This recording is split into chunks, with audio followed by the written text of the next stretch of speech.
ګوري دوستانو په د اخیری جمعه د روزي د میاشتې کې بعض روافض و شیعو او یا د اهل سنت والجماعت دښمنانو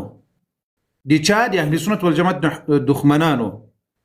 د الله د دین دښمنانو د الله د پیغمبر دښمنانو یو عمل لزانه جوړ کړی دی چې کچا په دې جمعه کې 2 رکعات المنځ وکړل 3 رکعات المنځ وکړل ټول عمر قضایي المنځونه بالا ورته معاف کړي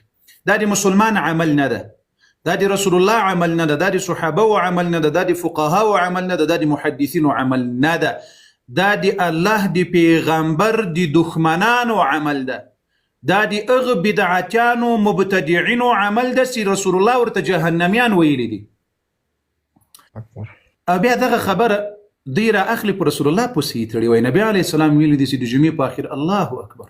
ګورې د رسول الله پسې دروغ ویل د مو خلق دا فکر کې دا وای دا سي دروغ دي لکه موږ سي په خپل منځ کې وای دا دروغ وایو لیکن پر رسول الله پسې دروغ ویل رسول الله وای من كذب علي متعمدا چا سي په ما باندې قصدن دروغ ویل دوی ځان ته په جهنم کې ځای جوړ کړل الله اکبر استغفر الله که څوک په دې نیت باندې دال منځ وکړي د نبی عليه السلام دا کس جهنمی ده څوک ده جهنمی دی په منځ کوي دی به قضای عمري راوړي خو په دغه عمل سره دا سړی جهنمی سول ځکه یو خو بدعت عمل وکړل كل بدعه ضلاله وكل ضلاله في النار او بلی پر رسول الله پسې دروغ وترل پر رسول الله پسې چې چا قصدن دروغ وترل د لاړل جهنم ته دې ځان ته په جهنم کې ځای جوړ او بل دا ليله القدر نه ده الله جل وعلا د زر میاشتو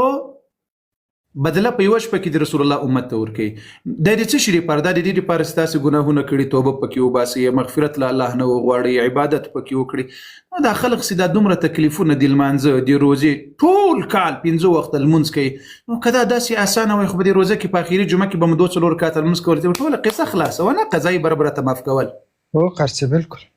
پیغمبر علیه السلام بیا ویلي دی کچا من ترک صلاه متعمدا فقد كفر کچا یو المنز قصدا اراده پری خود د سړی لاړل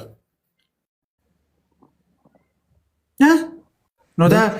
خود د روزي اخیری جمعه ته به منځانونه برابر 2 رکعات نو دا کار ناروا ده حرام ده دا پر رسول الله پسې دروغ تړلې دا د اهل سنت دین نه ده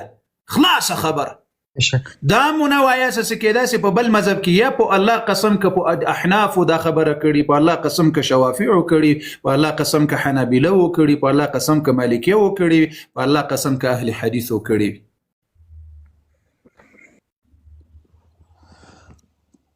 نو وسې دا ټول مسلمانانو ته وایم دغه خلق مو په غضب دی خدای اخته کوي ها دا غضب د دی الله له طرفه په انسانانو چې دی الله جل وعلا په دین کې رسول الله صلی الله علیه وسلم په دین کې دغه قصې لزانه جوړوي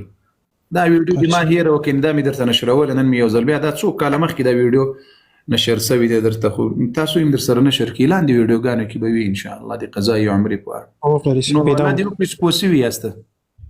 ان شاء الله پوښو کورې ته یو داسې سوال لرم چې د اسلام باره کې نه دا خو مسخه دلته دغه